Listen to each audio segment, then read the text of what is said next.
Hello students, welcome to the channel. तो बेटा जैसा कि आप सभी को पता है कि हमने स्टार्ट की है आप सभी के लिए एक रिवीजन सीरीज, जिसमें हम कंप्लीट प्रिपरेशन करने वाले हैं टर्म 2 एग्जामिनेशन के लिए।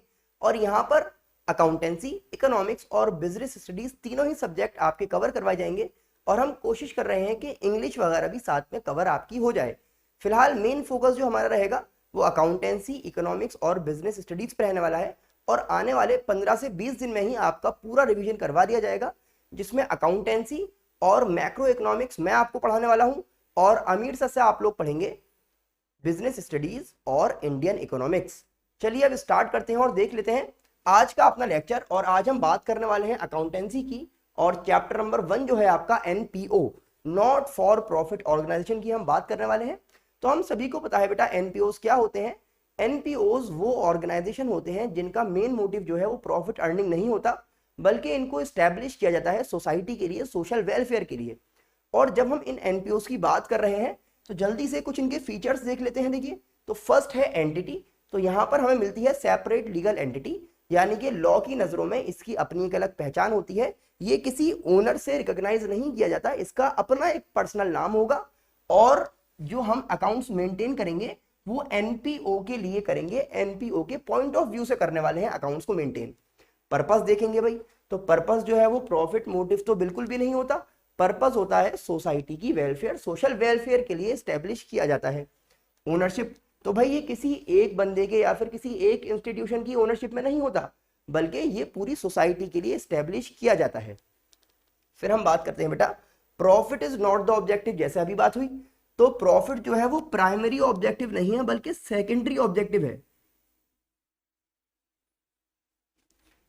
इसका मतलब यह है कि काम हो रहा है, फंड आया, खर्चा हुआ, अगर कुछ बच गया तो उसको हम रख लेंगे और इसको प्रॉफिट भी नहीं बल्कि सरप्लस कहा जाएगा, क्योंकि नाम हमने रख रखा है अपना एनपीओ। और अगर हम प्रॉफिट कह देंगे तो बात खराब हो जाएगी, तो इसीलिए प्रॉफिट की जगह वर्ड यूज करेंगे सरप्लस। और सपोज कीजिए जितना फंड हमारे पास आया उससे ज्यादा खर्च हो गया, तो हम उसको कहते हैं डेफिसिट। लॉस नहीं बल्कि कहा जाएगा डेफिसिट।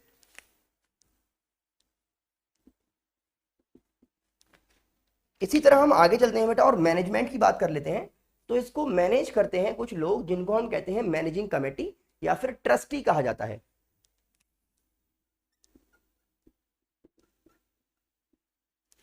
फिर आगे चलते हैं और बात कर लेते हैं फंड्स की। तो जो एनपीओस होते हैं भाई, इनको फंड्स कहाँ से मिलते हैं। देखिए, अगर हम एक नॉर्मल बिजनेस की बात करें जो प्रॉफिट अर्निंग के लिए स्टैब्लिश किया गया है, तो उसमें जो ओनर होता है ना वो कैपिटल लगाता है, अपना पैसा लगाता है, या फिर बोरो करके बाहर से पैसा लगा सकता है। लेकिन जब हम बात कर रहे हैं एनपीओस की, तो इसको फंड कहाँ से मिलेगा। तो जो इसके मेंबर्स होते हैं ना वो रेगुलर यहाँ पर सब्सक्रिप्शन का अमाउंट पे करते हैं, और इसी तरह से इनको रिसीव होती है एंट्रेंस फीस भी। इसी तरह से लोग डोनेशन यहाँ पर लेकर आते हैं, डोनेशन से इनकी इनकम होती है, चैरिटी से इनकी इनकम होती है, और गवर्नमेंट भी इनको डोनेशन और ग्रांट्स प्रोवाइड करती रहती है, यहाँ से इनको फंड मिलता है। और फिर हम बात कर लें फाइनेंशियल स्टेटमेंट की, जो सबसे ज्यादा इंपॉर्टेंट है, क्योंकि अकाउंटेंसी चल रही है तो बिना फाइनेंशियल स्टेटमेंट की तो बात होगी नहीं। तो फाइनेंशियल स्टेटमेंट में प्रिपेयर करते हैं receipts and payments account, income and expenditure account and balance sheet. तो ये सभी चीजें प्रिपेयर करी जाती हैं बेटा जब हम बात कर रहे हैं फाइनेंशियल स्टेटमेंट की एक एनपीओ के लिए। अगर हम एग्जामिनेशन पॉइंट ऑफ व्यू से देखें तो उसमें ये दोनों सबसे ज्यादा इंपॉर्टेंट है। और रिसीट्स एंड पेमेंट अकाउंट भी हम देखेंगे। इसका थ्योरेटिकल एस्पेक्ट देख लेते हैं कि रिसीट्स एंड पेमेंट अकाउंट क्या होता है और इसको क्यों प्रिपेयर किया जाता है, क्या मकसद है। लेकिन जो हमें सही से स्टडी करना है डीपली, वो है इनकम एंड एक्सपेंडिचर अकाउंट और बैलेंस शीट, क्योंकि इसी से आपको क्वेश्चन मिलेगा। ये तो क्वेश्चन में गिवन होता है। तो क्वेश्चन में रिसीट्स एंड पेमेंट अकाउंट आपको बना हुआ मिलेगा, इसकी हेल्प से आपको प्रिपेयर करना है income and expenditure account and balance sheet. तो चलिए आइए समझ लेते हैं और देखते हैं कि भाई इनकम एंड एक्सपेंडिचर अकाउंट और रिसीट्स एंड पेमेंट अकाउंट और बैलेंस शीट्स क्या होती हैं। तो बेटा आइए अब हम बात कर लेते हैं रिसीट्स एंड पेमेंट अकाउंट की। तो रिसीट्स एंड पेमेंट अकाउंट क्या होता है, it is a summary of cash receipts and payments. हम ये देखते हैं कि भाई टोटल एक साल में कितना पैसा आया और कितना पैसा गया, कैश या बैंक के थ्रू, डिफरेंट हेड्स के थ्रू। तो डिफरेंट हेड्स के थ्रू कैश या बैंक में कितना पैसा आया और कितना पैसा गया वो हम देखते हैं रिसीट्स एंड पेमेंट अकाउंट बनाकर। ये एक तरह का कैश अकाउंट आप कह सकते हैं। बस होता क्या है, कैश अकाउंट जो है वो डेली बेसिस पे प्रिपेयर किया जाता है और इसको हम एक साल में एक बार प्रिपेयर कर लेते हैं कि पूरे साल में टोटल कितना पैसा आया और कितना पैसा गया ये पता करने के लिए। और ये एक एसेट अकाउंट होता है, क्योंकि कैश यहां पर बता दिया और कैश जो है एसेट है, तो ये एक एसेट अकाउंट होता है। बेसिस की हम बात कर रहे हैं, किस बेस पे हम इसको प्रिपेयर करते हैं, तो इसको हम प्रिपेयर करते हैं बेटा कैश बेसिस पे। कैश बेसिस का मतलब ये होता है कि आपको वही ट्रांजैक्शंस रिकॉर्ड करने हैं जिनके बदले में पैसा आ रहा है या जा रहा है, और इसका नाम भी क्या है, रिसीट्स एंड पेमेंट्स अकाउंट। आगे चलते हैं भाई, कैपिटल और रेवेन्यू दोनों ही तरह की चीजें, दोनों ही नेचर की चीजें यहां पर आप रिकॉर्ड करते हैं। कैपिटल नेचर के आइटम्स कौन से होते हैं भाई, नॉन रिकरिंग आइटम्स, और कंपैरेटिवली लार्ज अमाउंट यहां पर वो लोग रखते हैं। सपोज कीजिए आपने क्या करा, एक बिल्डिंग खरीदी, बिल्डिंग एक नॉन रिकरिंग नेचर की चीज है और हम इसको बार बार थोड़ी खरीदते हैं, तो ये कैपिटल नेचर का है, तो बिल्डिंग खरीदी तो भी यहां पर लिखा जाएगा। और अगर आपने बिल्डिंग का रेंट पे किया है, रेंट रेगुलरली पे करना पड़ता है, ध्यान रखिएगा, और रेगुलरली पे करना पड़ेगा, तो वो रेवेन्यू नेचर का हो जाएगा। तो दोनों ही तरह की चीजें आप यहां पर लिखेंगे, ठीक है ना। तो कैपिटल और रेवेन्यू दोनों ही तरह के रिसीट्स और पेमेंट्स यहां पर आ जाएंगे। फिर हम बात कर लेते हैं पीरियड की। पीरियड का मतलब है कि भाई किस अकाउंटिंग ईयर का डेटा यहां पर लिखा जाएगा।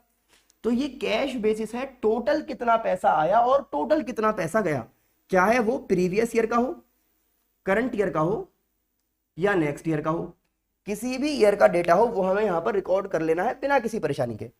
फिर हम बात कर रहे हैं ओपनिंग एंड क्लोजिंग बैलेंस। तो जैसा कि अभी हमने कहा कि भाई ये कैश अकाउंट या कैश बुक की तरह होता है,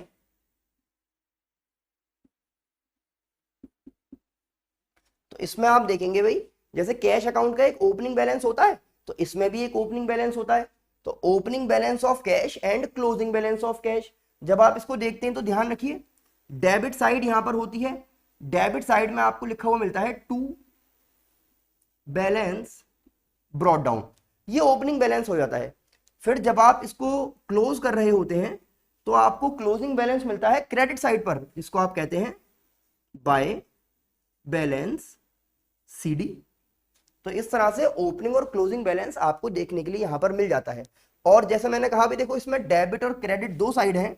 डेबिट साइड पर आप रिकॉर्ड करते हैं सभी रिसीट्स, कितना पैसा आया, और क्रेडिट साइड पे आप लोग रिकॉर्ड करते हैं पेमेंट्स, कितना पैसा गया। आगे चलते हैं भाई, एडजस्टमेंट की बात कर लेते हैं। देखिए जब भी हम कैश बेसिस की बात कर रहे हैं तो इसका मतलब यह है कि अब किसी भी तरह का कोई एडजस्टमेंट नहीं होगा, डेप्रीसिएशन का, आउटस्टैंडिंग एक्सपेंसेस का, प्रीपेड एक्सपेंसेस का, एक्रूड इनकम का, या फिर इनकम रिसीव्ड इन एडवांस का। बस हमें तो ये देखना है कि कितना पैसा आया और कितना पैसा गया, उसको लिख लो, बात खत्म। अब हम आते हैं पर्पस, भाई इसको क्यों प्रिपेयर कर रहे हैं। इसको प्रिपेयर करने से ध्यान रखिएगा प्रॉफिट या लॉस का पता नहीं लगता, सरप्लस या डेफिसिट का पता नहीं लगता। इसको हम प्रिपेयर करते हैं सिर्फ ये देखने के लिए कि डिफरेंट हेड्स के थ्रू एक साल में कितना पैसा आया और कितना पैसा गया। ये हो गई बात रिसीट्स एंड पेमेंट्स अकाउंट की। और जैसा मैंने आप लोगों से कहा कि ये कुछ खास इंपॉर्टेंस नहीं रख रहा एग्जामिनेशन पॉइंट ऑफ व्यू से, क्योंकि इससे रिलेटेड क्वेश्चन नहीं आएगा, ये तो खुद बेचारा क्वेश्चन में आपको गिवन होगा। तो हमें इसकी हेल्प से इनकम एंड एक्सपेंडिचर अकाउंट और बैलेंस शीट बनानी होती है। तो आइए बेटा आप बात कर लेते हैं इनकम एंड एक्सपेंडिचर अकाउंट की। तो इनकम एंड एक्सपेंडिचर अकाउंट एक तरह का हमारा नॉमिनल नेचर का अकाउंट होता है, और नॉमिनल नेचर के जो भी अकाउंट होते हैं उनका काम क्या होता है कि डेबिट में रिकॉर्ड की जाती हैं उसमें सारे एक्सपेंसेस और लॉसेस, और क्रेडिट में रिकॉर्ड किए जाते हैं इनकम्स एंड गेन्स। तो आइए देखते हैं इनकम एंड एक्सपेंडिचर अकाउंट का नेचर क्या होता है। तो ये एक नॉमिनल अकाउंट होता है, और नॉमिनल का मतलब अभी मैंने आपको बताया कि डेबिट में लिखे जाएंगे सभी लॉसेस और एक्सपेंसेस, और क्रेडिट कर दिए जाएंगे सभी इनकम्स एंड गेन्स। फिर हम बात कर लेते हैं बेसिस ऑफ प्रिपेयरिंग की। तो यहां पर बेसिस की बात चल रही है बेटा, तो ये आपका प्रिपेयर किया है एक्रूअल बेसिस पे। एक्रूअल बेसिस का मतलब ये होता है कि आप इसमें रिकॉर्ड कर देंगे एक्सपेंसेस और इनकम्स को, और इससे मतलब नहीं है कि पेमेंट हुआ है या नहीं हुआ। आपको सिर्फ ये देखना है कि जैसे ही एक खर्चा हुआ इनकर के बेस पे और अर्निंग के बेस पे यहाँ पर रिकॉर्डिंग की जाती है। खर्चा हुआ तो लिख दीजिए, पे हुआ है या नहीं हुआ इससे मतलब नहीं है। इसी तरह से कोई अर्निंग आपकी हुई है, मिला है पैसा या नहीं मिला इससे मतलब नहीं है, ठीक है ना। और जैसे ही हम एक्रूअल की बात करते हैं तो फौरन ये वाला पॉइंट एक्टिवेट हो जाता है। कैश बेसिस में हमने कहा था नो एडजस्टमेंट, एक्रूअल बेसिस में सभी एडजस्टमेंट होते हैं, जो आपने क्लास 11th में भी देखे हैं ट्रेडिंग और पीएल वाले चैप्टर में, फाइनेंशियल स्टेटमेंट वाले चैप्टर में। यहां पर आउटस्टैंडिंग, प्रीपेड, एक्रूड और एडवांस। तो outstanding expenses, prepaid expenses, accrued income और इनकम रिसीव्ड इन एडवांस, और इसी तरह से डेप्रिसिएशन वगैरह, इन सभी चीजों के एडजस्टमेंट आपको यहां पर देखने के लिए मिलेंगे। फिर हम बात करते हैं बेटा अकाउंटिंग पीरियड की। तो जब हम नॉमिनल नेचर के अकाउंट की बात कर रहे हैं, एक्रूअल बेसिस के अकाउंट की बात कर रहे हैं, तो इसका मतलब ये होता है कि इसमें सिर्फ वही डेटा रिकॉर्ड किया जाएगा जो करंट ईयर से रिलेटेड है।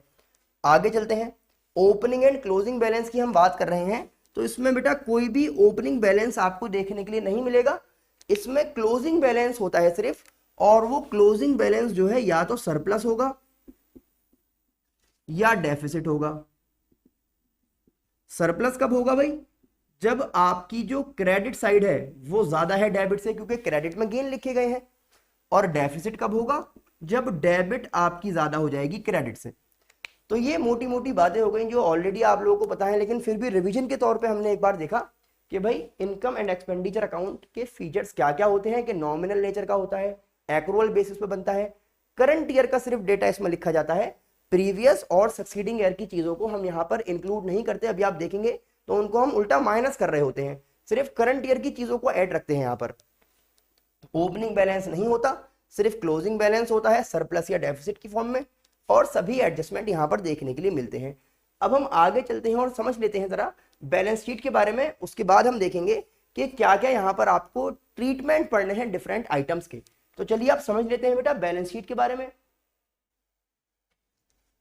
तो बेटा अब हम यहाँ पर बात कर रहे हैं बैलेंस शीट की। और बैलेंस शीट का काम क्या होता है कि ये आपको फाइनेंशियल पोजीशन शो करती है एक पर्टिकुलर डेट पर।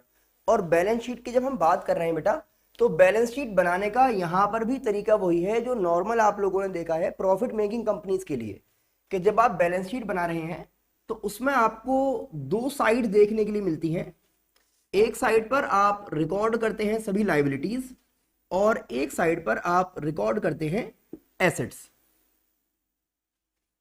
तो यहां पर बेटा समझने वाली बात यह आ जाती है कि जब आप बैलेंस शीट बना रहे हैं तो उसमें जो लायबिलिटी वाली साइड है वहां पर सबसे इंपॉर्टेंट एक चीज होती है जिसको आप कहते हैं कैपिटल। और कैपिटल फंड यहां पर कहा जाएगा, इसको कैपिटल फंड कह सकते हैं। इसी का नाम होता है जनरल फंड, इसी को हम कहते हैं कॉर्पस फंड, और इसी का एक और नाम है एक्यूमुलेटेड फंड। तो बहुत सारे निकनेम अपने लेकर आए हैं साथ में। फिलहाल हम यहां पर बात कर रहे हैं कैपिटल फंड के बारे में, जिसके और भी काफी नाम है। तो इस कैपिटल फंड का होना बहुत ज्यादा जरूरी है बेटा, बिना कैपिटल फंड के आप बैलेंस शीट प्रिपेयर नहीं कर सकते। और होता क्या है कि जब आप बैलेंस शीट बना रहे हैं, जो क्वेश्चन में रिक्वायर्ड है, यहां पर आप लिखेंगे बैलेंस शीट एज एट 31 मार्च, और ईयर का जो भी एंड आ रहा है, तो ईयर के एंड की जो भी यहां पर डेट है 2022 है, 23 है, 21 है, जो भी है, तो यहां पर आपने लिखा। अब इसमें क्या बताया गया कि भाई कैपिटल फंड होना बहुत जरूरी है, बिना कैपिटल के आपकी बैलेंस शीट नहीं बन सकती।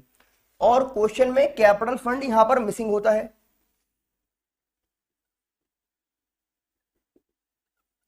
कैपिटल फंड क्योंकि आपके पास नहीं है, तो अब आपको क्या करना होगा, आपको एक बैलेंस शीट और बनानी पड़ेगी, और इसको हम कहेंगे बैलेंस शीट एज एट 1 अप्रैल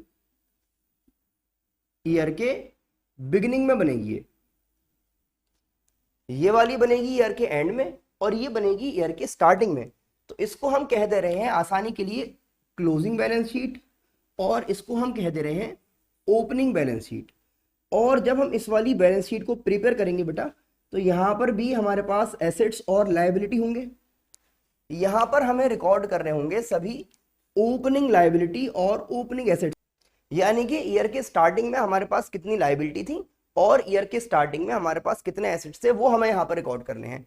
और जैसे ही हम सारे एसेट्स और लायबिलिटीज को यहाँ पर रिकॉर्ड कर देंगे तो आपके सामने एक डिफरेंस निकल कर आएगा यहाँ पर, जिसको आप बैलेंसिंग फिगर में लिखेंगे और यही होगा आपका कैपिटल फंड। और ये कैपिटल फंड हो जाएगा ओपनिंग बैलेंस आपका कैपिटल का, और ये कैपिटल फिर यहाँ पे काम में आता है। तो आपको इस तरह से यहाँ पर एक वर्किंग नोट बनाना पड़ा। तो ये आपके आंसर का मेन पार्ट नहीं है, मेन आंसर की रिक्वायरमेंट तो ये वाली बैलेंस शीट होगी, लेकिन इस बैलेंस शीट में ये कैपिटल यहां पर लाने के लिए आपको ये वर्किंग नोट बनाना पड़ेगा और इससे निकल कर आएगा आपका कैपिटल। कभी कभी ऐसा भी हो सकता है कि आपका जो कैपिटल फंड है वो एसेट्स की तरफ बच जाए, तो डिफरेंस अगर एसेट्स में आ जाएगा तो भी आपको घबराना नहीं है, गलत नहीं होगा आपका। बस ये माना जाएगा कि आपका जो एनपीओ है वो ऑलरेडी लॉस में चल रहा है, क्योंकि आपका जो कैपिटल फंड आया वो नेगेटिव आ जाएगा, और उस केस में वो कैपिटल फंड आपको यहां पर लिखना होगा, ठीक है ना। और उसके बाद फिर हम बैलेंस शीट कंटिन्यू कर लेंगे। जैसे ही कैपिटल फंड हमें मिल जाएगा तो हम यहां पर इसमें ऐड कर देते हैं फिर सरप्लस, जो भी इनकम एंड एक्सपेंडिचर अकाउंट से निकल कर आएगा, और ऐड इसमें हो जाता है लाइफ मेंबरशिप फी, और इसमें से डिडक्ट आप कर देंगे अगर सरप्लस की जगह पर डेफिसिट है, और इस तरह से जो भी वैल्यू आपके सामने आएगी वो यहां पर आप लिख देंगे कैपिटल बनाकर। तो आपने क्या समझा कि भाई अगर हमें बैलेंस शीट की बात करनी है, बनेगी नॉर्मल तरीके से जैसे पहले बनती थी, लेकिन अब दो बार बनानी पड़ेगी। एक बार बैलेंस शीट बनाएंगे कैपिटल कैलकुलेट करने के लिए, उसके बाद इस कैपिटल को यहां पर आप ले जाएंगे और फिर जो वैल्यू आपके सामने आएगी उस कैपिटल के थ्रू आप एड लेस करते हुए पूरी बैलेंस शीट बना लेंगे, और फाइनली एंड में आपकी बैलेंस शीट जो है वो बराबर आ जानी चाहिए। तो ये हमने देखा थ्योरेटिकल एस्पेक्ट कि भाई रिसीट्स एंड पेमेंट क्या है, इनकम एंड एक्सपेंडिचर क्या है, और बैलेंस शीट क्या होती है।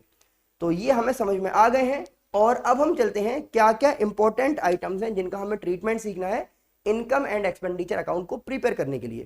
तो चलिए आगे चलते हैं और सीख लेते हैं ट्रीटमेंट ऑफ इंपॉर्टेंट आइटम्स। तो बेटा अब यहां पर एक इंपॉर्टेंट टॉपिक हमारे सामने आ रहा है जिसका नाम है फंड बेस्ड अकाउंटिंग।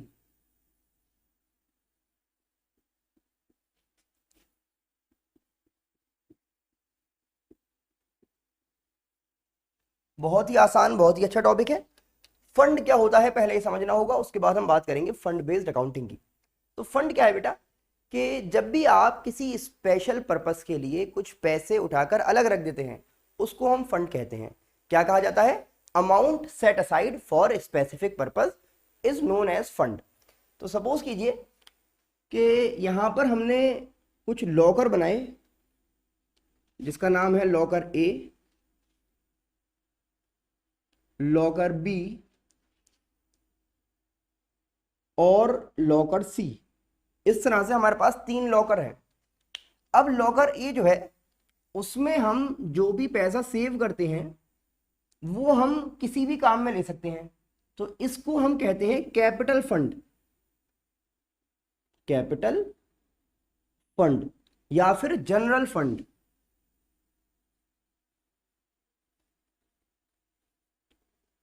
तो ये किसी स्पेशल पर्पस के लिए नहीं है, इसको हम किसी भी काम में ले सकते हैं, तो जनरल फंड कहा गया। लेकिन जो लॉकर बी है यहां पर हम जो भी अमाउंट सेव करते हैं उसका एक स्पेशल काम है, स्पेशल रीजन है कि हमें सपोज एक बिल्डिंग बनवानी है, तो एक बिल्डिंग कंस्ट्रक्ट करवानी थी।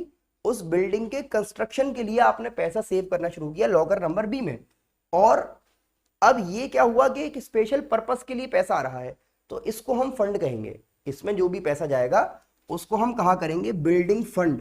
क्या कहा करेंगे बेटा? Building fund.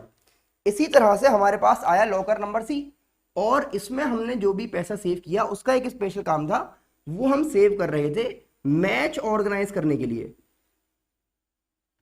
एक हमें क्रिकेट मैच ऑर्गेनाइज करना था, उसको ऑर्गेनाइज करने के लिए जो भी खर्चा होने वाला था उस खर्चे को करने के लिए हमने कुछ पैसा निकाल के अलग रखना शुरू किया, तो वो हमारा कहलाएगा स्पेशल पर्पस के लिए रखा हुआ पैसा। और कहलाएगा मैच फंड। क्या नाम हो जाएगा उसका? Match fund. अब देखिए बेटा, फंड की खासियत यह है कि जब भी आप फंड के बारे में बात कर रहे हैं तो उससे दो काम हो रहे हैं। या तो जो आपने पैसा उठाकर साइड में रखा था किसी स्पेशल पर्पस के लिए, उससे या तो आपने कोई एसेट क्रिएट किया,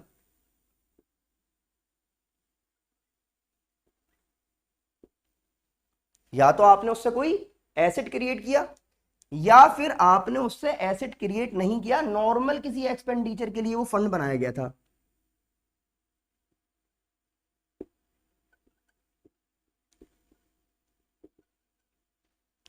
तो यहां पर दोनों ही एग्जाम्पल हमारे पास है। बिल्डिंग फंड्स की जब हम बात कर रहे हैं तो बिल्डिंग फंड से बिल्डिंग बनेगी और बिल्डिंग हो जाएगी एसेट। और मैच फंड जो है, जब खर्चा हो जाएगा तो आपके हाथ में कुछ बचेगा नहीं, कोई एसेट नहीं आएगा, मैच होगा, खर्चा हो जाएगा, बात खत्म। ठीक है ना? तो एसेट क्रिएट होता है या फिर एसेट क्रिएट नहीं होता है, इसके हिसाब से हमें देखना होगा कि भाई फंड का ट्रीटमेंट किस तरह से होगा। पहले हम इस नॉर्मल फंड की बात कर रहे हैं जिसमें हमारे पास कोई एसेट क्रिएट नहीं हो रहा। तो हमें इस वाले फंड में बेटा क्या करना होता है? देखिए, जो भी हमारे पास फंड है सबसे पहले उसका कोई ना कोई ओपनिंग बैलेंस होगा, वो हम यहां पर लिख देंगे। सपोज वो फंड जो है 2 साल पहले बना था, तो उसमें कोई ना कोई ओपनिंग बैलेंस वहां पर होगा। फिर इसमें ऐड किया जाएगा जो भी आपको डोनेशन या ग्रांट्स मिलेंगे उस स्पेशल काम के लिए जिस फंड की हम बात कर रहे हैं। तो सपोज कीजिए आपको मिले डोनेशन फॉर मैच, तो ये भी इसी फंड में ऐड हो जाएंगे। कभी कभी क्या होता है कि भाई हमें जो है अभी इस पैसे की जरूरत नहीं है, तो हमने कहा यार ये पैसा अगर यहाँ रखा रहेगा तो रखे रखे दीमक ही खानी है इसको, इससे बढ़िया इस पैसे को कहीं इन्वेस्ट कर दो। और जब आप इस पैसे को कहीं इन्वेस्ट कर देंगे तो उस पर आपको इंटरेस्ट मिलना शुरू हो जाएगा, यानी कि इनकम होनी शुरू हो जाएगी। तो वो जो इनकम होगी ना, उसको भी आप फिर किसी और काम में नहीं ले सकते, क्योंकि वो इनकम इस फंड के पैसे से हो रही है, तो वो भी यहीं पर आकर ऐड होगी।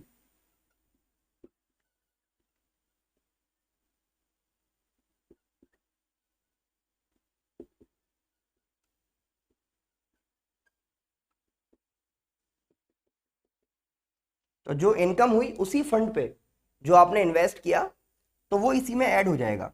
और फिर उसके बाद आप डिडक्ट कर देंगे जब मैच ऑर्गेनाइज किया जाएगा, तो उस टाइम पे खर्चा होगा। तो जो भी खर्चा होगा भाई, इसीलिए तो ये फंड बनाया था कि जब खर्चा होगा तो इसमें से पैसा निकाल लेंगे। तो लेस कर देंगे एक्सपेंसेस ऑन मैच। जब ये मैच ऑर्गेनाइज किया जाएगा उस टाइम पर जो भी खर्चा होगा वो इसमें से माइनस हो जाएगा। अब यहां पर समझने वाली बात ये आती है कि माइनस करने के बाद जो फिगर हमारे सामने आएगी उसका हमें क्या करना है। भाई ये आपने माइनस कर दिया, ये टोटल फंड आपके पास था, इसमें से खर्चा आपने हटा दिया, तो अब जो वैल्यू बची वो वैल्यू दो तरह की हो सकती है। ये जो बैलेंस बच रहा है या तो पॉजिटिव होगा या निगेटिव होगा। अगर पॉजिटिव अमाउंट बच गया तो इसको आप बैलेंस शीट में लिख देंगे उसी फंड की हेडिंग में जो फंड हमारे पास चल रहा है, क्योंकि हमारे पास से एक्स्ट्रा कुछ गया नहीं, वो बच गया। तो बच गया तो ये मैच फंड था, इस मैच फंड में ही बचा हुआ पैसा रखा रहेगा बैलेंस शीट में लायबिलिटी साइड पर। आई होप बात आपको समझ में आ रही है। लेकिन अगर ये जो फंड था इसमें निगेटिव बैलेंस आ गया, कैसा बैलेंस आ गया? निगेटिव। तो निगेटिव का मतलब यह है कि आपके पास जितना पैसा जमा हुआ था ना उससे ज्यादा खर्च कर दिया आपने। जब खर्चा ज्यादा हो जाएगा तो अब आपको अपनी जेब से देना पड़ेगा। जब बच गया तो वो आपकी इनकम नहीं है, वो तो हमारी पैसा था, बच गया। लेकिन जब एक्स्ट्रा खर्च हो गया तो वो आपको अलग से देना पड़ रहा है। तो जब पैसा एक्स्ट्रा लग गया तो अब ये इनकम एंड एक्सपेंडिचर अकाउंट में चला जाएगा, एक्सपेंडिचर बन के, यानी कि डेबिट साइड पर चला जाएगा, क्योंकि ये एक्स्ट्रा खर्चा हुआ है। सिर्फ ये जो बचेगा निगेटिव अगर बचा, पॉजिटिव बचा तो बस जहां फंड में था वहीं रखा रहेगा। दोनों बात अलग अलग चल रही हैं बिल्कुल। अब यहां समझते हैं कि हुआ क्या, आपने उस फंड से एक एसेट क्रिएट किया। तो जब एसेट क्रिएट होगा उस टाइम पे आपको किस तरह से शो करना है, चलिए इसको देख लेते हैं। तो यहां पर आप देखना चाह रहे हैं कि अगर उस फंड से एसेट क्रिएट हुआ है, जैसे एग्जाम्पल के तौर पर आप देख पा रहे हैं कि बिल्डिंग यहां पर बन गई है, तो जब आप यहां पर बैलेंस शीट बनाएंगे ना,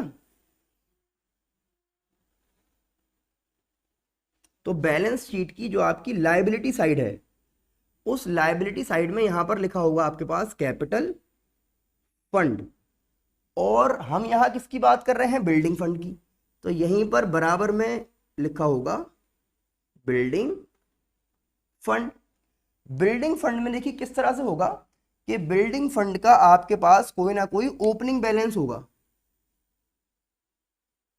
ये आ गया ओपनिंग बैलेंस।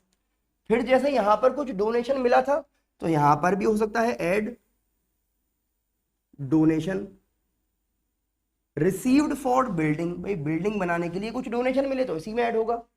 फिर आप देखेंगे ऐड हो जाएगा अगर आपने इस फंड को कहीं इन्वेस्ट कर दिया और उस पर कुछ अर्निंग होना स्टार्ट हो गई, तो income on investment. I hope आप समझ पा रहे हैं इस बात को। और अब देखिए जब इसमें से लेस करने का टाइम आएगा तो आप क्या करेंगे, समझिए। जब ये नॉर्मल फंड की बात थी जिसमें से खर्चा किया गया था, तो इस खर्चे को करने में हमने देखा कि खर्चा हो गया, बात खत्म, कुछ हमारे पास आया नहीं। लेकिन यहां पर जब खर्चा हुआ तो बिल्डिंग बन के आ गई ना, तो एक एसेट हमारे पास आ जाएगा। इस केस में क्या होगा, हमारे पास एक एसेट आ जाएगा जिस एसेट का नाम होगा बिल्डिंग। तो जितना भी फंड जो है खर्च होता जाएगा और उससे बिल्डिंग बनती जाएगी, वो हम एसेट में शो करते जाएंगे।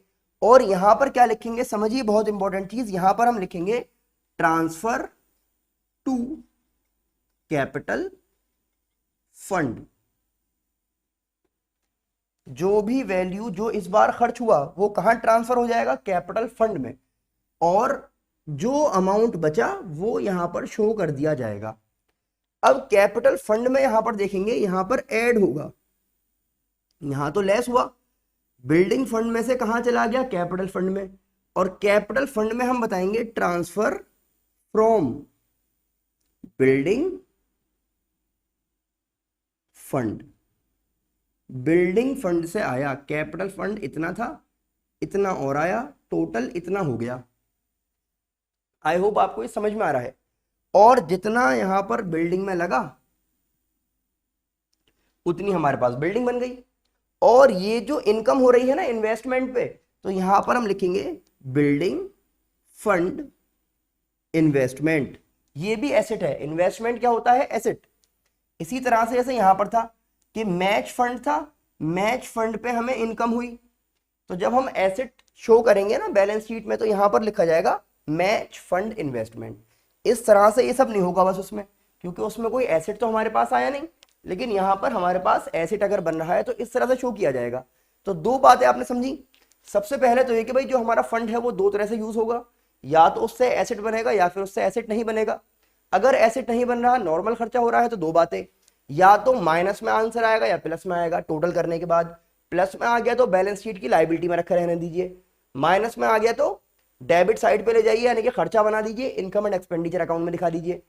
और अगर एसेट बन रहा है तो यहां पर दिखाएंगे ट्रांसफर टू कैपिटल फंड, और ऐड कर देंगे ट्रांसफर फ्रॉम बिल्डिंग फंड, ध्यान रखिएगा वरना आंसर नहीं आएगा। फिर जितनी की बिल्डिंग बन गई वो बिल्डिंग यहां पर आप शो कर देंगे क्योंकि एसेट आपका बन गया। और अगर इन्वेस्ट किया गया है तो बिल्डिंग फंड इन्वेस्टमेंट, या फिर जो भी एसेट है उस फंड का इन्वेस्टमेंट आप यहां पर शो कर देंगे। तो ये हमने देखा कि भाई बिल्डिंग फंड इन्वेस्टमेंट या फिर फंड बेस्ड अकाउंटिंग की अगर हम बात कर रहे हैं तो फंड बेस्ड अकाउंटिंग किस तरह से की जाती है।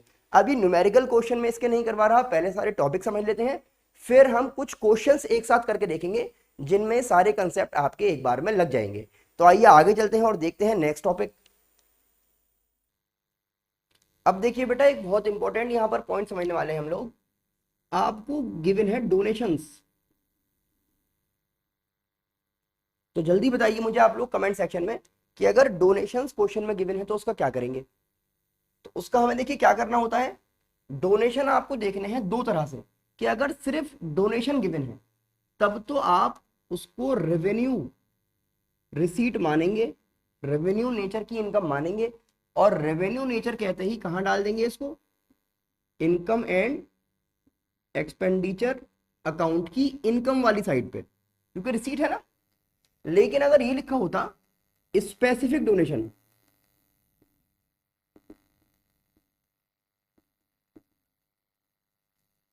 अगर नॉर्मल वर्ड दे रखा है डोनेशन या क्या लिखा हुआ है जनरल डोनेशन, तो रेवेन्यू रिसीट मानते हुए इनकम एंड एक्सपेंडिचर की इनकम साइड पे चला जाएगा। लेकिन अगर स्पेसिफिक डोनेशन है तो अब ये कैपिटल रिसीट कंसीडर की जाएगी,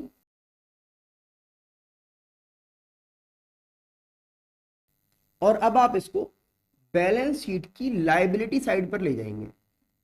जो कैपिटल रिसीट्स होती हैं वो बैलेंस शीट में लायबिलिटी साइड पर आप शो करेंगे, ध्यान रखिएगा। इसी तरह से देखिए नाम आता है लिगेसी, लिगेसी डोनेशन। तो अगर नॉर्मल वर्ड लिखा हुआ है लिगेसी डोनेशन, तो यहां पर भी आप क्या करेंगे कि इसको रेवेन्यू रिसीट कंसीडर करते हुए इनकम एंड एक्सपेंडिचर अकाउंट की इनकम साइड पर ले जाएंगे। लिगेसी क्या होती है? प्रॉपर्टी लेफ्ट बाय विल, किसी ने अपनी वसीयत में जो है कोई प्रॉपर्टी अपनी दान कर दी एनजीओ के नाम पे, एनपीओ के नाम पे। लेकिन अगर ये लिगेसी डोनेशन जो है वो स्पेसिफिक पर्पस के लिए हुआ है, अगर साथ में भाई कुछ पर्टिकुलर नाम लगा दिया गया लिगेसी डोनेशन फॉर बिल्डिंग, तो अगर साथ में कोई स्पेशल नाम दे दिया गया कि एक स्पेशल काम के लिए ये पैसा दिया जा रहा है, तो फिर ये वही काम होगा। कैपिटल रिसीट कंसीडर करते हुए बैलेंस शीट की लायबिलिटी साइड पर इसको आप ले जाएंगे। तो ये हमने देखा कि जनरल डोनेशन, स्पेसिफिक डोनेशन और लिगेसी डोनेशन का हमें क्या करना होता है। अब हम आगे चलते हैं और बात कर लेते हैं सब्सक्रिप्शंस के बारे में। तो देखिए बेटा, सब्सक्रिप्शंस के बारे में हमें क्या समझना है।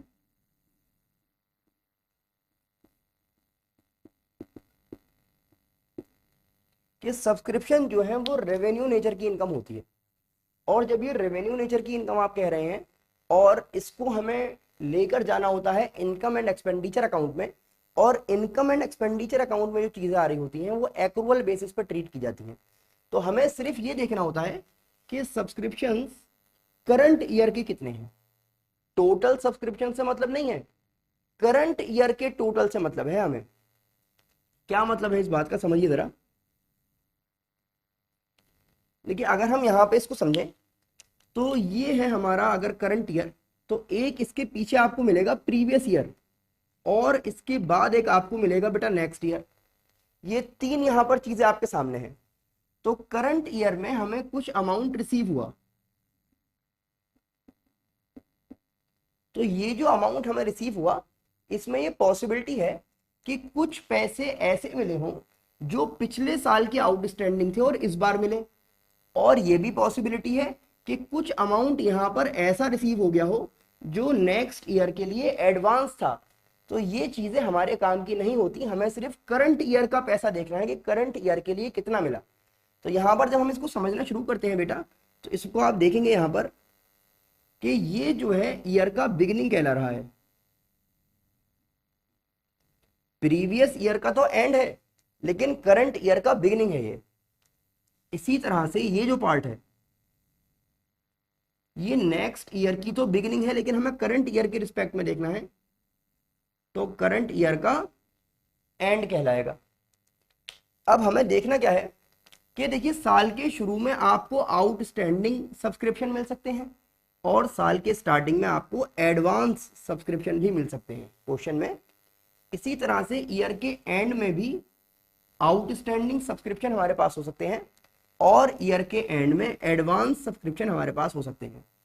अब हमें देखना सिर्फ यह है कि भाई इनमें से कौन सी वैल्यू करंट ईयर से रिलेट कर रही है, वही करंट ईयर में आनी चाहिए। तो यहां पर आप मुझे बताइए जरा कि outstanding subscriptions in the beginning, साल अभी शुरू हुआ तो साल शुरू होते ही करंट ईयर का आउटस्टैंडिंग कुछ कैसे हो सकता है?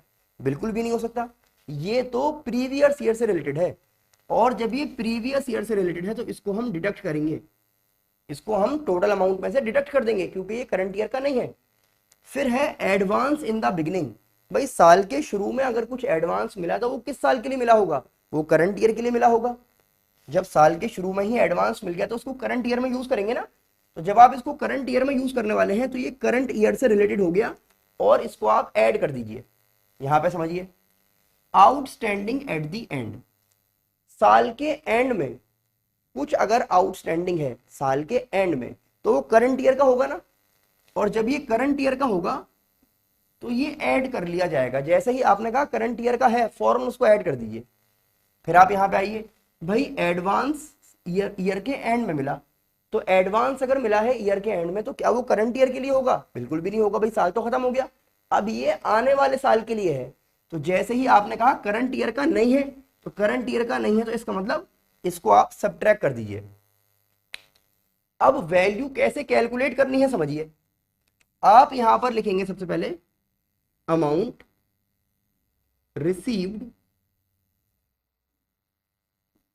ड्यूरिंग द ईयर, पूरे साल में आपको टोटल कितना पैसा मिला। फिर इसमें हम ऐड कर देते हैं, क्या क्या चीजें ऐड करनी है भाई? एडवांस इन द बिगिनिंग और आउटस्टैंडिंग एट द एंड।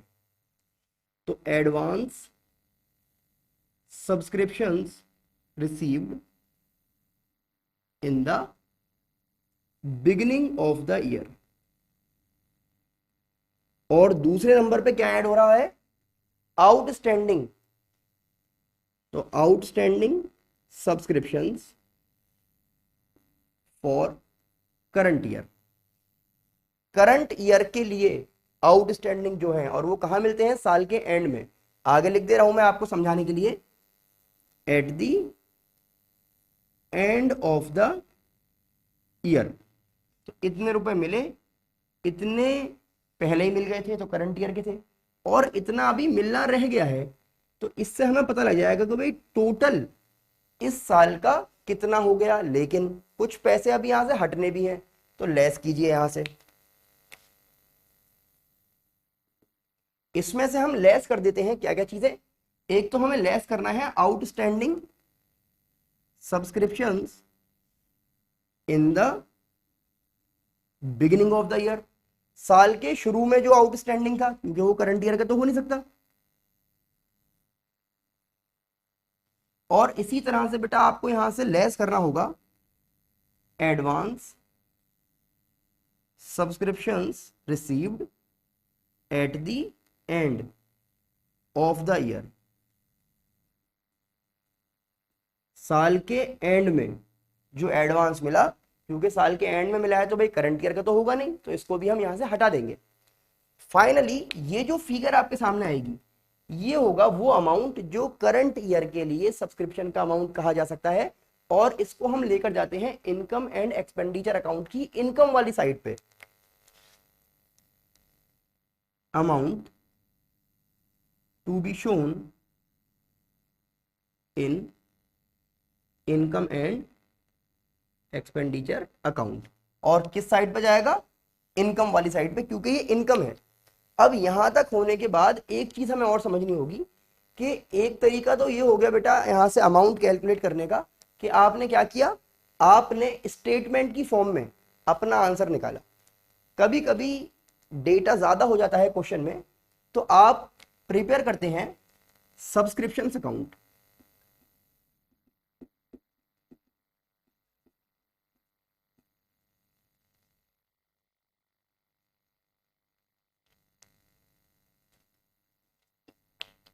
और जब आप सब्सक्रिप्शन अकाउंट बनाएंगे तो बहुत ही इजीली ये वैल्यू आप कैलकुलेट कर सकते हैं। समझिए जरा, देखिए सब्सक्रिप्शन क्या है भाई? ये इनकम है।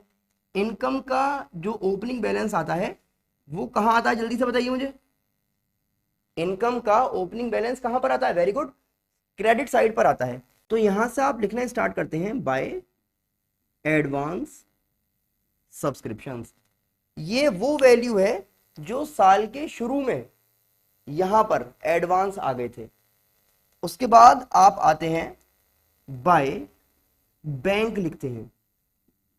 बाय बैंक का मतलब ये होता है कि ड्यूरिंग द ईयर कितना पैसा मिला, ये जो अमाउंट रिसीव्ड है ना, ये आ जाएगा बाय बैंक में। कभी कभी ऐसा होता है कि कुछ अमाउंट जो है इररिसीवेबल बन जाता है, जैसे बैड डेट्स होते थे ना, इसी तरह से वो सब्सक्रिप्शन का पैसा आपको नहीं मिल पाता, तो उसको हम ले जाते हैं इनकम एंड एक्सपेंडिचर के एक्सपेंडिचर साइड में, लॉस बन जाता है हमारे लिए।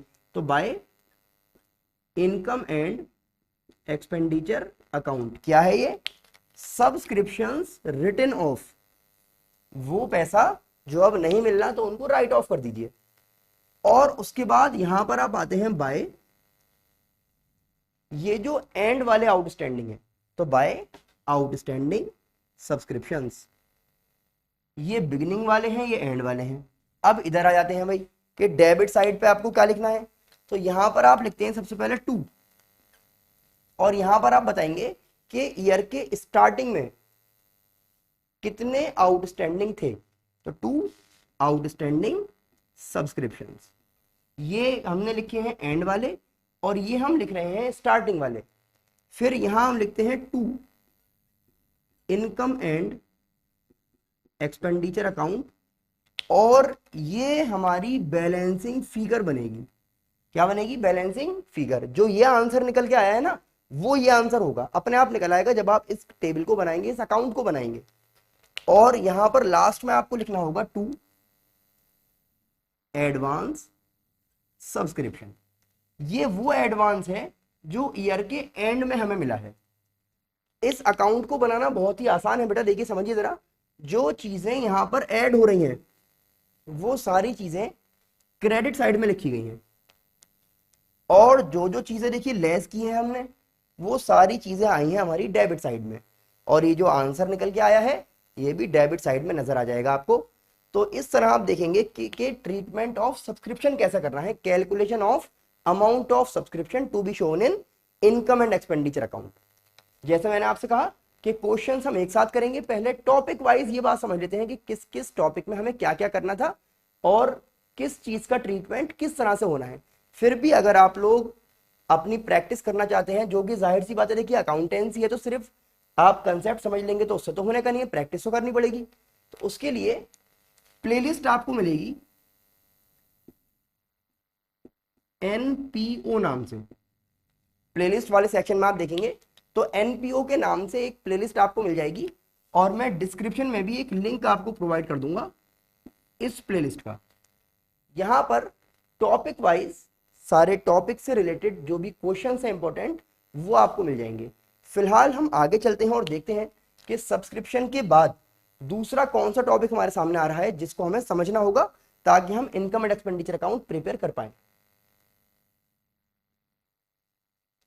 नेक्स्ट यहां पर इंपॉर्टेंट टॉपिक हमारे सामने आ रहा है बेटा, प्रिपरेशन ऑफ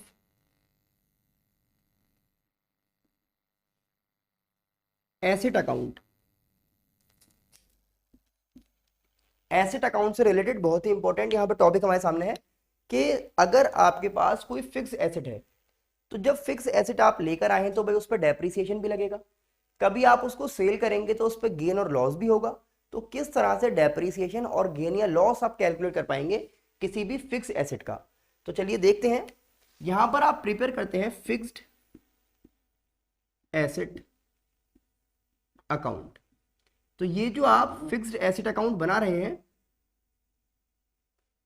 नॉर्मल एक अकाउंट है, दो साइड रहेंगी डेबिट और क्रेडिट। और आप समझिए बिल्कुल क्लास 11th में जाकर सोचिए डेप्रिसिएशन वाला चैप्टर कितना आसान था। और ये फिक्स्ड एसेट अकाउंट तो बेटा आपको क्लास 12th में दो जगह काम पे आ रहा है, एक यहाँ पे काम में आएगा और उसके बाद कैश फ्लो में भी काम में आना है। तो सबसे पहले आप यहाँ पर एक डेट वाला कॉलम और बना लें, तो इस तरह से हो जाएगा अभी आपका date particulars amount, again date particulars and amount. अब इसमें देखिए हमें करना क्या है, सबसे पहले आप देखेंगे ईयर के स्टार्टिंग में, बिगिनिंग में आपके पास वो एसेट जो है उसकी क्या वैल्यू है, तो किस तरह लिखेंगे, टू बैलेंस बीडी। हाँ, और एक बहुत इंपॉर्टेंट बात यह है कि देखिए मैं शॉर्ट में यहां पर लिख रहा हूं, आप ऐसा मत कीजिएगा वहां पर बाल लिखे आए, तो इस बाल से कुछ नहीं होगा। कैपिटल है तो कैप लिखे आए, तो इस पेन के कैप से कुछ नहीं होगा, पूरा कैपिटल लिखना पड़ेगा, ठीक है ना। तो टू बैलेंस बीडी ईयर के स्टार्टिंग में क्या वैल्यू है। फिर हम देखेंगे कि जो एसेट हमारे पास है जब हमने उसको सेल किया तो क्या उससे पहले हमने करंट ईयर में उसको यूज किया। अगर हमने उसको यूज किया तो जितने दिन वो यूज हुआ उस पर लगाएंगे डेप्रिसिएशन। यहां भी वही बात है, डेप्रीसिएशन लिखिएगा, डेप से कुछ नहीं होगा, ठीक है ना। तो बहरहाल डेप्रीसिएशन लगा कितना, जितना भी आपने करंट ईयर में उस एसेट को यूज किया, जितने भी मंथ। उसके बाद आप लिखेंगे बाय बैंक, आपने कितने रुपए में उसको सेल किया। तो ये क्या है, अमाउंट ऑफ डेप्रीसिएशन, ये हो गया amount received after selling the asset. और अब हमें ये देखना है कि उस एसेट को सेल करने के बाद हमें गेन हुआ या लॉस हुआ। अगर गेन हुआ है तो वो लिखा जाएगा बेटा डेबिट साइड पे, लॉस हुआ है तो लिखा जाएगा क्रेडिट साइड पे। एक बार में कोई एक ही चीज हो सकती है, इसका आप लोग ध्यान रखें। तो हम यहां पर लिख रहे हैं, देखिए, to income and expenditure account. इधर का मतलब क्या है, गेन। और अगर हम यहां पर लिख रहे हैं by income and expenditure account, इधर का मतलब क्या है, लॉस। अभी ये अकाउंट जो है खत्म नहीं हुआ, अभी तो अकाउंट जो है आपका और चलेगा। और अब हमें क्या करना है कि ये जो एसेट आपने सेल कर दिया, तो क्या सारे एसेट खत्म हो गए या अभी एसेट आपके पास बचा। जैसे यहां पर आप देखेंगे कि आपके पास ईयर के बिगिनिंग में क्या पता बहुत सारे एसेट हो, उसमें से कोई एक पार्ट सेल कर दिया तो बाकी बचा। और हो सकता है कि आपने ड्यूरिंग द ईयर कोई एसेट और खरीद लिया हो। अगर आपने और खरीदा तो फिर लिखा जाएगा टू बैंक। इस वाले बैंक का मतलब क्या है, सेल, सेल करके कितने रुपए आए। और इस वाले बैंक का मतलब क्या है बेटा, परचेज, कि परचेज कितने में आपने नया एसेट किया। और अब जब ईयर एंड होगा तब आप लिखेंगे बाय डेप्रीसिएशन। फिर से अब लगाएंगे रिमेनिंग एसेट्स के ऊपर।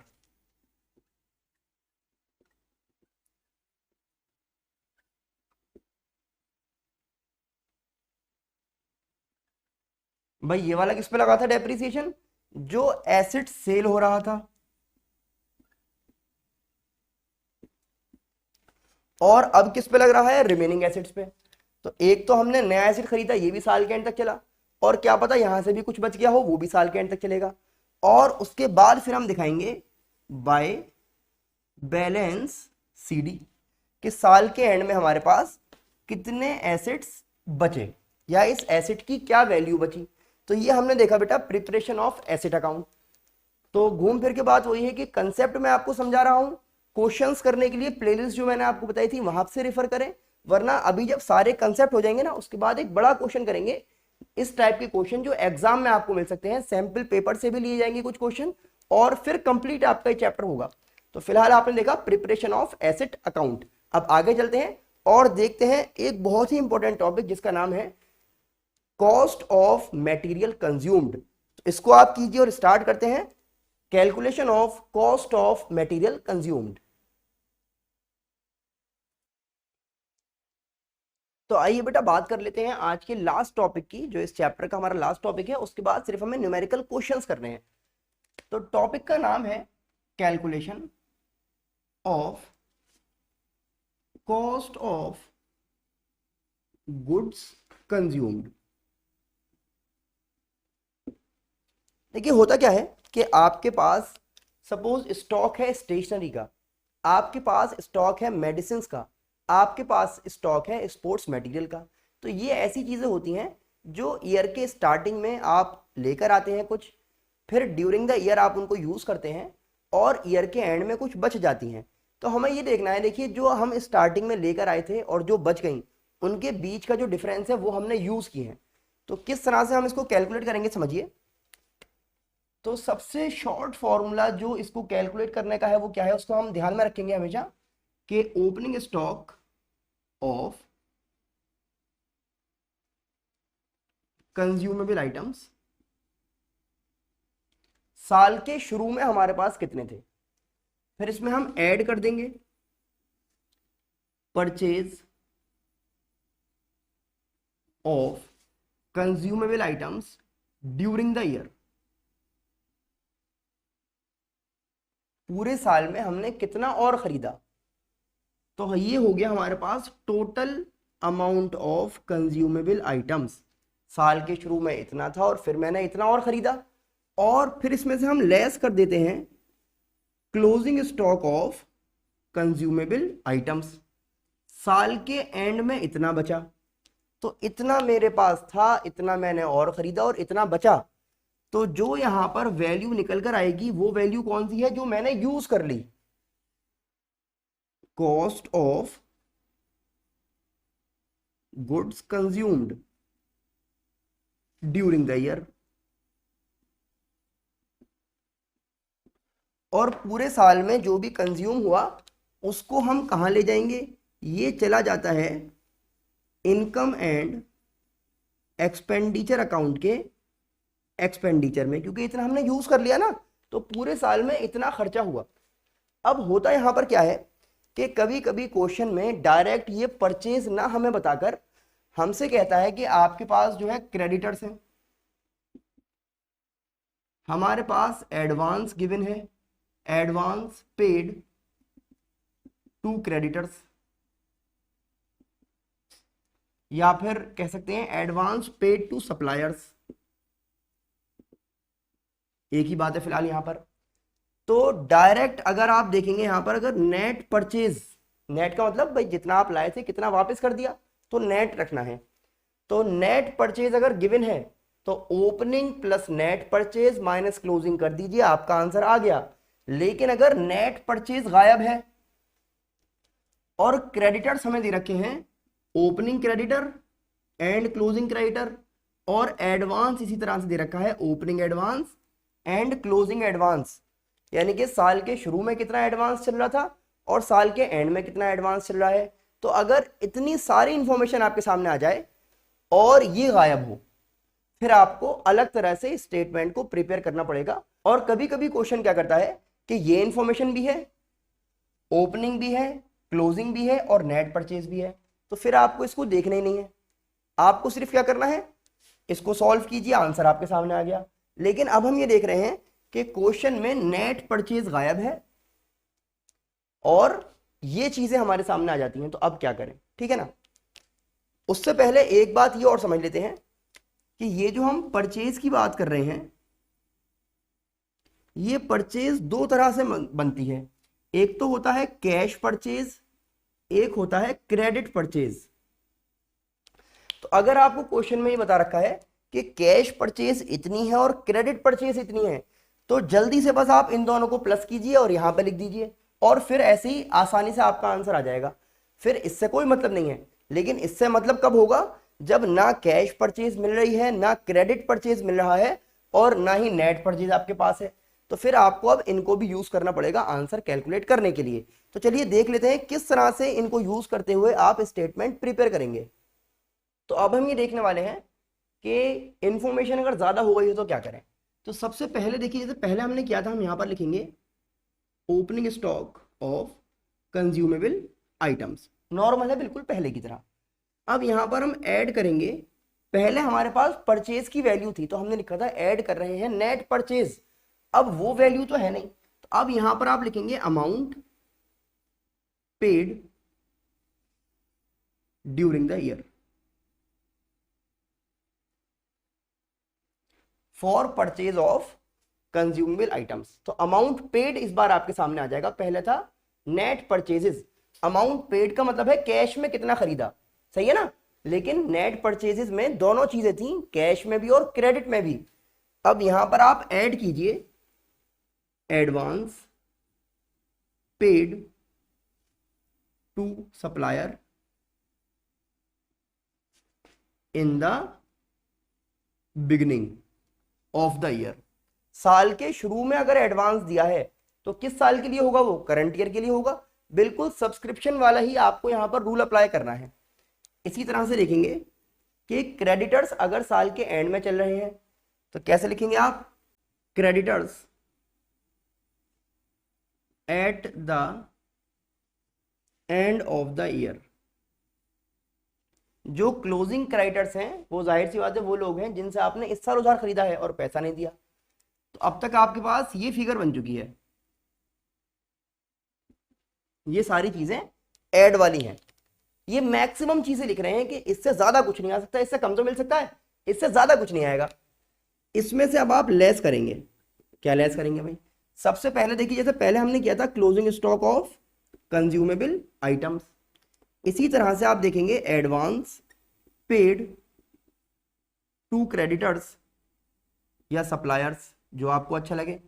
अमाउंट पेड टू क्रेडिटर्स या suppliers at the end of the year.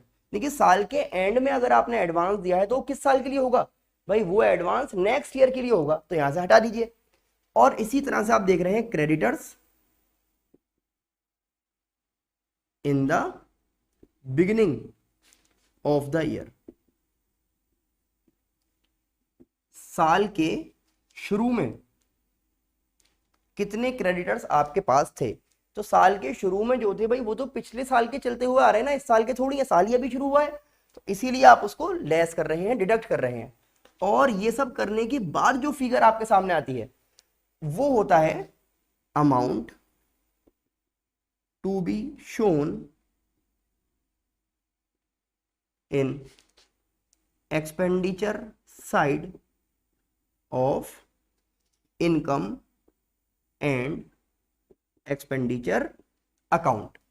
ये हमने समझ लिया स्टेटमेंट की फॉर्म में कैसे लिखना है, लेकिन आप अगर चाहें तो इसको अकाउंट की फॉर्म में भी शो कर सकते हैं।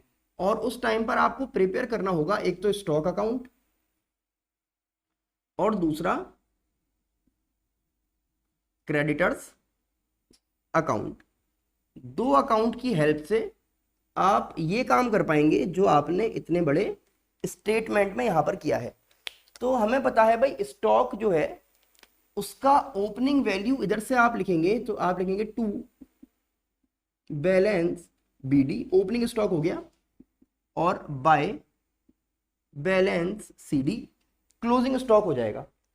उसके बाद यहां पर आप लिखेंगे कि ड्यूरिंग द ईयर आपने कितने गुड्स और खरीदे, तो टू क्रेडिटर्स, इसकी वैल्यू आपको कैलकुलेट करनी होगी यहां से, इसीलिए दो अकाउंट एक साथ बनाने चाह रहे हैं आप।